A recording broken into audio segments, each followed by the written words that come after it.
Hello friends, myself Mane SL.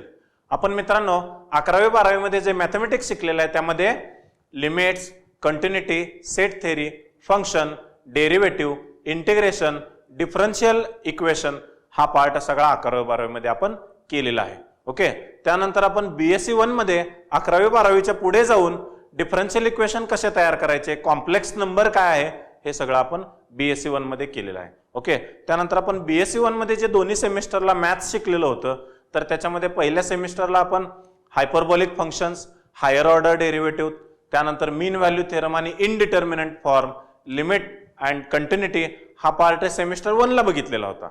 आणि semester 2 मध्ये तुम्ही काय शिकलेला होता मॅथमॅटिक्स मध्ये, तर differential equation of first order, linear differential equation of second order, त्यानंतर पार्शियल डेरिव्हेटिव्ह, पार्शियल डिफरन्शिएशन हे सगळं सेमिस्टर 2 ला केलेलं आहे. ओके, तर बीएससी 1 ला आपण जो पार्ट केलेला आहे मॅथमॅटिक्स मध्ये त्यामध्ये पूर्ण सिलेबस मध्ये तुम्हाला बघायला मिळालेला असेल की 8 ते 10 थेरम सगळे मिळून होते.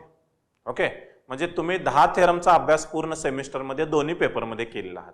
तर इथं तुम्हाला बीएससी 2 मध्ये जे पेपर करायचे आहेत तर त्या पेपरचं नाव आहे, एक आहे तो रियल अनालिसिस 1 आणि दुसरा आहे तो अल्जेब्रा 1. हे दोन पेपर तुम्हाला इथं बीएससी 2 मध्ये अभ्यास करायचे आहेत. तर बीएससी 1 मध्ये जे तुम्ही केलेला थेरम्स ते थेरम पूर्ण सेमिस्टर मध्ये जितके थेरम केलेला तेवढे थेरम तुम्हाला इथं एका टॉपिक मध्ये मित्रांनो बघायला मिळणार आहेत. एका टॉपिक मध्ये इथे लक्षात, म्हणजे इथं तुम्हाला जो अल्जेब्राचा पेपर आहे तो अल्जेब्रा 8वी 9वी 10वी सारखा साधा अल्जेब्रा नाहीये. इथं तुम्ही जो अल्जेब्रा करणार आहात, इथं जे नवीन पॉइंट शिकणार आहात तुम्ही, तर त्या पॉइंटचं तुम्हाला अनालिसिस करायचं आहे मित्रांनो. एखादा पॉइंट शिकत असेल तर त्याचा अनालिसिस करायचं आहे, हे असं का आलं वगैरे वगैरे लक्षात येते. तर इथं बीएससी 2 मध्ये आपण जे टॉपिक्स करणार आहे त्यामध्ये रियल अनालिसिसच्या पेपरमध्ये 2 टॉपिक असणार आहेत तुम्हाला. त्यातला पहिला टॉपिक आहे फंक्शन्स अँड काउंटेबल सेट्स, त्यामध्ये सेकंड टॉपिक आहे रियल नंबर्स जो आपण नंतर बघणार आहे. त्यानंतर पेपर सेकंड जो असणार आहे याच्यामधला अल्जेब्राचा, त्यामध्ये मॅट्रिक्स अँड रिलेशन्स हा एक टॉपिक आहे आणि त्यातला सेकंड टॉपिक आहे तो ग्रुप्स आहे. हा सगळा पार्ट मित्रांनो तुम्हाला नवीन आहे. बीएससी 1 मध्ये जो पार्ट केलेला होता तुम्ही तो 11वी-12वीचा बेस असल्यामुळे तुम्हाला करता आला किंवा जास्त तुम्हाला अनालिसिस नव्हतं तिथं. पण इथं मित्रांनो तुम्हाला अनालिसिस जास्त आहे, त्यामुळे इथं अभ्यास जास्त करावा लागणार आहे तुम्हाला. थेरम्स तिथं सेमिस्टरमध्ये जेवढे थेरम केले तेवढे एक एक टॉपिक मध्ये करायचे असल्यामुळे अभ्यास थोडा जास्त करावा लागणार आहे. ओके, तर थेरम जास्त आहे म्हणून भीती बाळगायची अजिबात गरज नाही, कारण तुम्हाला इथं ई लर्निंगच्या प्लॅटफॉर्म मधून मी हे सगळे थेरम तुम्हाला शॉर्ट ट्रिक देऊन एकदम सोप्या पद्धतीने शिकवणार आहे. ओके, तर पहिला टॉपिक आपण रियल अनालिसिस मधला स्टार्ट करतो इथं. तर त्या टॉपिकचं नाव आहे फंक्शन्स अँड काउंटेबल सेट्स.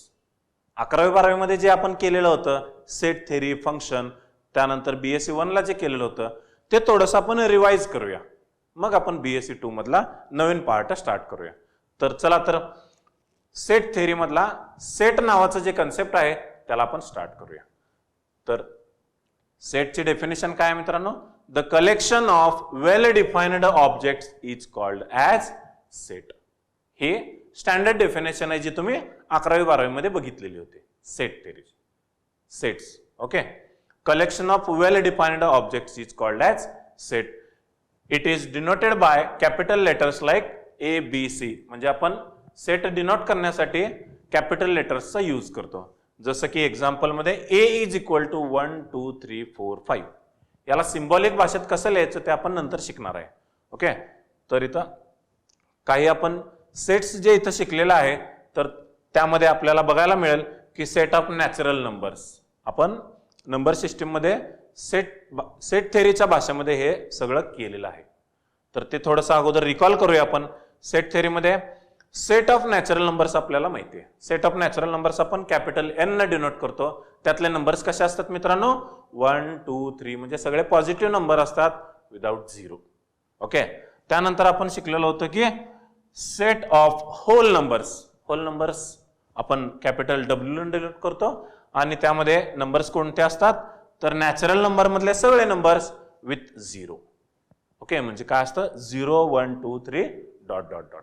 त्यानंतर आपण जो शिकलेला आहे तो म्हणजे set of integers. Set of integers आपण कॅपिटल आय किंवा कॅपिटल झेड न डिनोट करतो.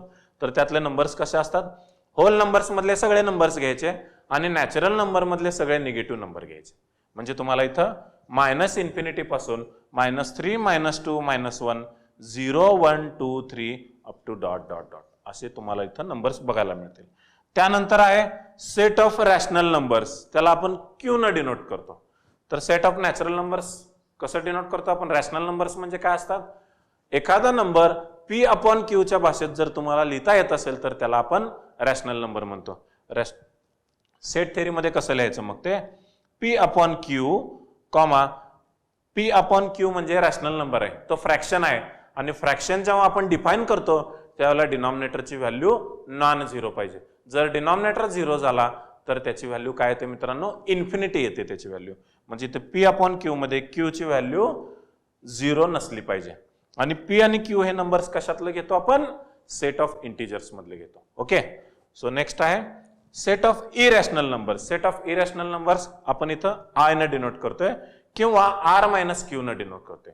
मग सेट ऑफ इरॅशनल नंबर्स कोणते, जे रिअल नंबर्स मधनं रॅशनल नंबर वजा केल्यानंतर जे नंबर्स उरतात ते म्हणजे सेट ऑफ इरॅशनल नंबर्स असतात. मग असे कोणते कोणते इरॅशनल नंबर्स आहेत आपल्याकडं, root of prime.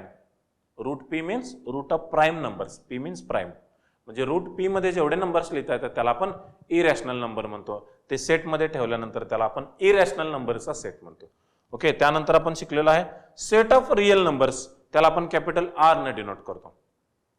Set of real numbers कोणते असतात, तर natural number, whole numbers, integers, rational, irrational हे सगळे नंबर्स एकत्र केल्यानंतर जो सेट होतो त्याला आपण रिअल नंबरचा सेट म्हणतो. ओके, त्यानंतर आपण set of complex number. Set of complex numbers काय असतात, तर कॉम्प्लेक्स नंबर म्हणजे काय असतं, आपण त्याला कॅपिटल सी म्हणणार आहे इथं. कॉम्प्लेक्स नंबर म्हणजे एक्स प्लस आय वायच्या फॉर्म मध्ये जर एखादा नंबर लिहिता येत असेल तर त्याला आपण कॉम्प्लेक्स नंबर म्हणतो. BSc 1 मध्ये हा पार्ट आपण बघितलेला आहे मित्रांनो, त्याच्यावरती अनालिसिस सुद्धा केलेला आहे. ओके, मग एक्स प्लस आय वायला जर सेट मध्ये ठेवलं तर त्याला कॉम्प्लेक्स नंबरचा सेट म्हणायचं. एक्स आणि वाय रिअल नंबर्स असतात आणि आय म्हणजे काय असतं, इमॅजिनरी नंबर, त्याला आपण I is equal to root of -1 किंवा I square is equal to -1 म्हणतो. ओके, तर सेट थेअरीचा पुढचा पार्ट आपण बघूया. तोपर्यंत तुम्ही हा इतका झालेला पार्ट आहे तो रिवाइज करा, रिकॉल करा, आपण नेक्स्ट पार्ट डिस्कस करूया. Okay,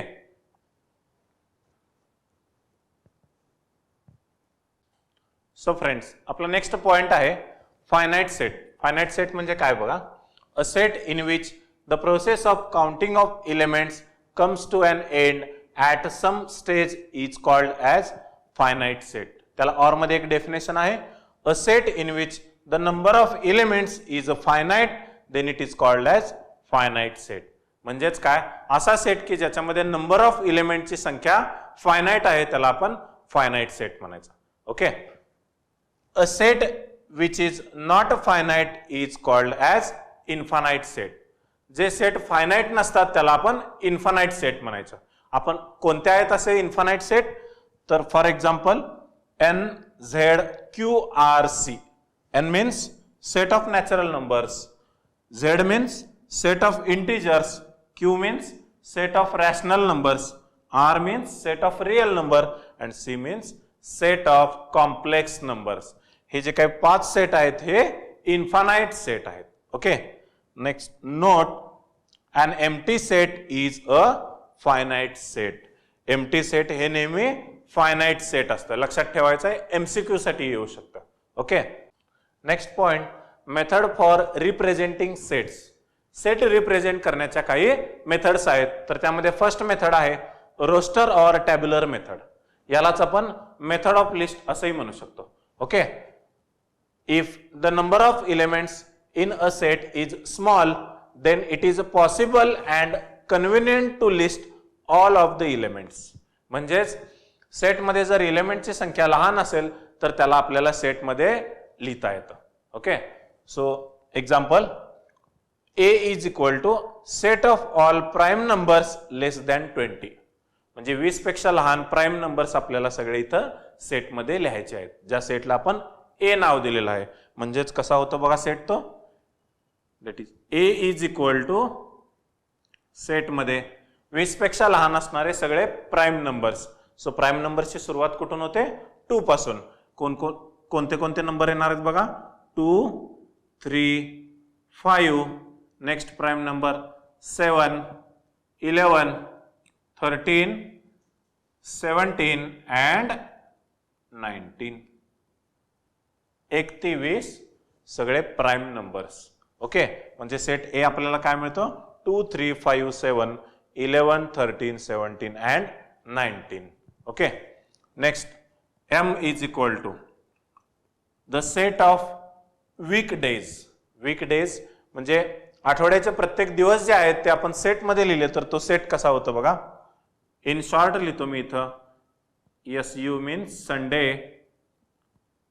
MON means Monday, Tuesday, Wednesday, Thursday, Friday and Saturday. Total 7 days तुम्हाला या सेटमध्ये बघायला मिळणार आहेत. ओके, म्हणजे नंबर ऑफ एलिमेंट्सची संख्या लहान असेल आणि ते डायरेक्ट सेटमध्ये आपल्याला इझिली लिहिता येत असेल तर त्याला काय म्हणायचं? टॅब्युलर मेथड किंवा roster method. Okay, next method आहे set builder method. Okay, set builder method म्हणजे काय बघा. If there is a large number of elements in a set, then listing of all them is inconvenient. In such cases, we denote the set by stating a common property which is unique to them. म्हणजेच काय, जर सेटमध्ये number of एलिमेंटची संख्या जर large असेल म्हणजे मोठी असेल तर आपल्याला ते सेटमध्ये लिहिणं थोडंसं इनकन्व्हिनियंट होतं. ओके, तर त्याच्यासाठी आपण एक कॉमन प्रॉपर्टी लिहायची ज्याच्यावरून आपल्याला ते नंबर्स किंवा तो सेट डायरेक्ट सांगता येईल. For example, A is equal to set of those natural numbers which is lie between 1 to 500. म्हणजे 1 ते 500 या मध्ये येणारे सगळे नॅचरल नंबर्स आपल्याला इथं लिहायचे आहेत. ओके, सो आता ते लिहिणं आपल्याला सेटमध्ये 1 ते 500 थोडंसं इनकन्व्हिनियंट आहे. मग त्याच्यासाठी एक कॉमन प्रॉपर्टी बनवायची आपल्याला. हे जर आपण डायरेक्ट सेटमध्ये लिहायचं झालं तर कसं लिहिणार सांगा. A is equal to 1, 2, 3 dot dot dot up to 500. Okay, तर यालाच आपण एक कॉमन प्रॉपर्टी बनवायची जी युनिक असणार आहे आणि आपल्याला 1 ते 500 सगळे नॅचरल नंबर्स तिथं कव्हर होणार आहेत. Okay, so A is equal to कसं लिहितो बघा मी. A is equal to set असे numbers X such that X belongs to N, म्हणजे नॅचरल नंबर्स मधले सगळे असे X such that 1 less than or equal to X less than or equal to 500. म्हणजेच काय, असे नंबर्स 1 ते 500 मधले की 1 पेक्षा मोठा आहे किंवा 1 आहे आणि 500 पेक्षा लहान आहेत किंवा 500 आहे.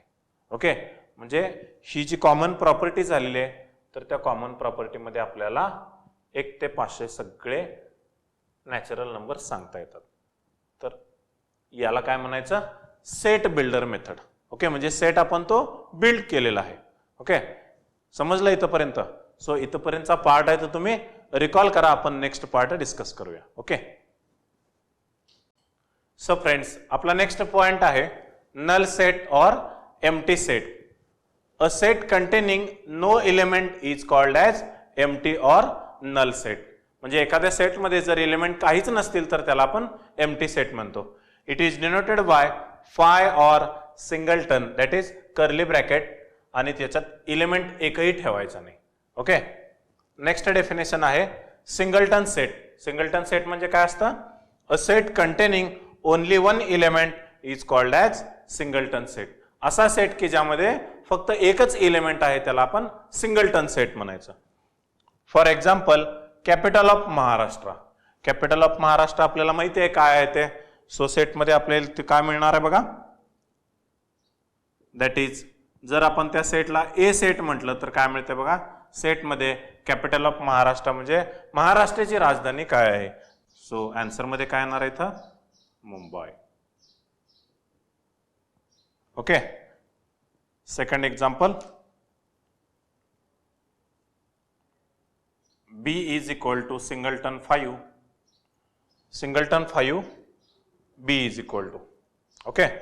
So next note, singleton 0 or singleton 5 are not empty sets. म्हणजे इथे तुम्हाला 0 आणि 5 जर एखाद्या सेट मध्ये असतील तर त्याला आपण एम्प्टी सेट म्हणायचं नाही.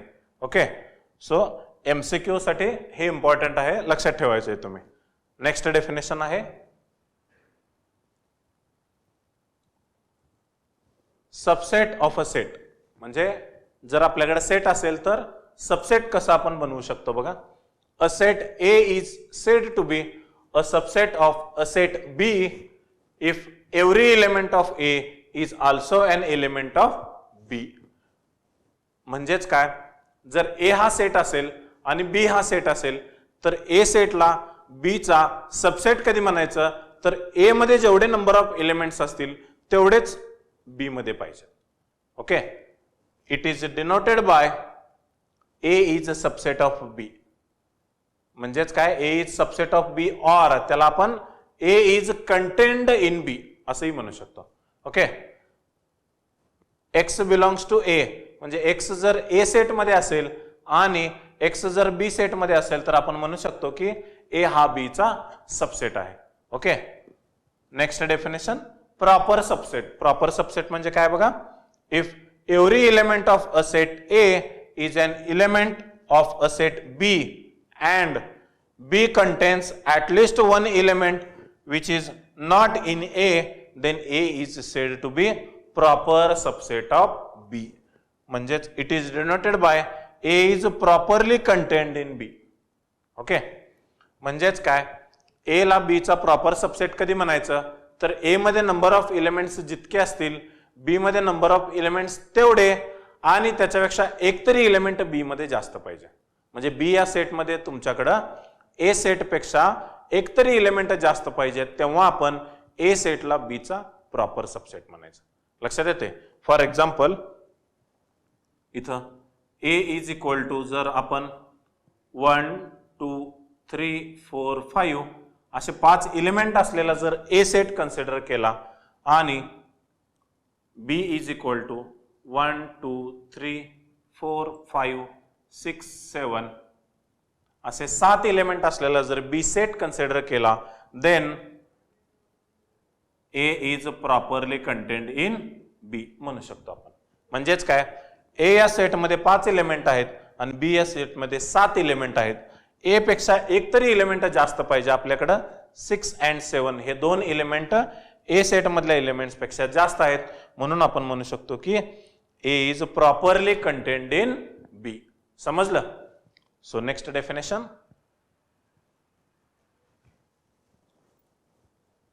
Power set. पॉवर सेट म्हणजे काय बघा, let A be a set then the set of all subsets of A is called as power set of A.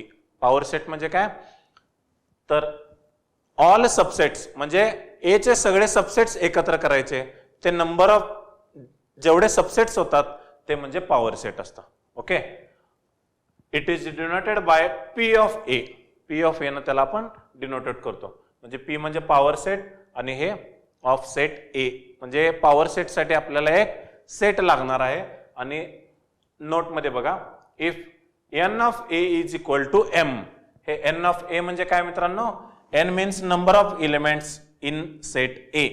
म्हणजे A सेट मध्ये नंबर ऑफ एलिमेंट्स जर m असतील, then n of P of A म्हणजेच काय, number of elements in power set is equal to किती असतात ते 2m. हे तुम्ही लक्षात ठेवायचं आहे. ट्रिक आहे मित्रांनो, हे नोट म्हणून ठेवलेले आहे इथं. ट्रिक लक्षात ठेवायचं आहे. जर पॉवर सेट मध्ये तुम्हाला किती नंबर ऑफ एलिमेंट्स आहेत हे जर फाइंड करायचं असेल तर हा फॉर्म्युला तुम्हाला लक्षात ठेवला पाहिजे. ओके. एक्झाम्पल करूया एक आपण. हे लक्षात ठेवायचं तुम्ही कायमस्वरूपी. A सेट मध्ये जर m नंबर्स असतील टोटल, तर n of p of a म्हणजे पॉवर सेटमध्ये नंबर ऑफ एलिमेंट्स किती असणार आहेत 2m. So example, if a is equal to a b, small a आणि स्मॉल b असलेलं दोन एलिमेंट असलेला सेट आपल्याकडे a आहे. तर आपल्याला त्यावरून हा फॉर्म्युला यूज करून पॉवर सेटमध्ये एलिमेंट्स किती असतील आणि पॉवर सेट काय असेल तो सांगता येतो. इथं डेफिनेशन प्रमाणे गेलं तर आपल्याला ए आणि बी दोन एलिमेंट आहेत. याचा अर्थ या दोन एलिमेंटला घेऊन जेवढे सबसेट्स होतील ते सबसेट्स म्हणजे पॉवर सेट असतो. ओके, सो इथं काय मिळतं बघा, जर डेफिनेशन प्रमाणे गेलं तर आपल्याला सबसेट्स कोणते कोणते मिळतात ते बघा. That is power set of A is equal to, power set काय मिळतं बघा, ए आणि बी चे सबसेट्स म्हणजे स्मॉल ए हा एक सबसेट होऊ शकतो, स्मॉल बी हा एक सबसेट होऊ शकतो, फाय हा एक सबसेट होऊ शकतो एम्प्टी सेट, आणि आपल्याला ए बी एलिमेंट असलेला हा एक सबसेट होऊ शकतो. म्हणजे टोटल पॉवर सेटमध्ये किती सबसेट्स मिळाले आपल्याला, इथं टोटल 4 सबसेट्स मिळाले. आता हा फॉर्म्युला यूज करून आपण चेक करूया तेवढं 4च येतं का. ओके, सो इथं n of p of a is equal to, इथं n ऑफ a किती आहे मित्रांनो, n ऑफ a ची संख्या 2 आहे इथं. म्हणजे n ऑफ a किती मिळालं आपल्याला इथं, number of elements in set a is equal to 2. n of a ची व्हॅल्यू 2 आहे, तर पॉवर सेटमध्ये एलिमेंट्स किती असणार आहेत 2m, म्हणजे m ची व्हॅल्यू आपल्याला इथं 2 मिळालेलं आहे. म्हणजेच काय येणार आहे इथे मित्रांनो 2m, that is 2 is equal to 4. Therefore n of p of a is equal to 4. 4 elements आहेत का बघा पॉवर सेटमध्ये. पॉवर सेटमध्ये 4 एलिमेंट्स म्हणजे 4 सबसेट्स मिळायला पाहिजेत. Singleton A, singleton B, phi आणि a, b असे सबसेट्स आपल्याला इथं बघायला मिळतील. ओके, समजला इथपर्यंतचा पार्ट. सो इथपर्यंतचा पार्ट आहे तर तुम्ही पुन्हा एकदा रिकॉल करा, आपण नेक्स्ट पार्ट डिस्कस करूया. ओके, सो फ्रेंड्स आपला नेक्स्ट पॉइंट आहे इक्वेलिटी ऑफ सेट्स. म्हणजे दोन सेट इक्वल कधी असतात. 2 sets A and B are said to be equal if they have same elements. याचा अर्थ काय, दोन सेट इक्वल कधी असतात तर नंबर ऑफ एलिमेंट्स दोन्हीमध्ये सेम पाहिजेत. त्याला ऑर डेफिनेशन काय आहे, if A is subset of B and B is subset of A then A is equal to B. म्हणजे इक्वेलिटी ऑफ सेट सांगण्यासाठी तुम्हाला अजून एक डेफिनेशन आहे, ती अशी आहे, ए जर बी चा सबसेट असेल आणि बी पण ए चा सबसेट असेल तर आपल्याला A is equal to B आहे असं सांगता येईल. For example, A is equal to A comma B, small A आणि स्मॉल बी एलिमेंट्स असलेला एक सेट आहे कॅपिटल ए. त्यानंतर बी इज इक्वल टू स्मॉल बी आणि स्मॉल ए एलिमेंट असलेला सेट आहे कॅपिटल बी.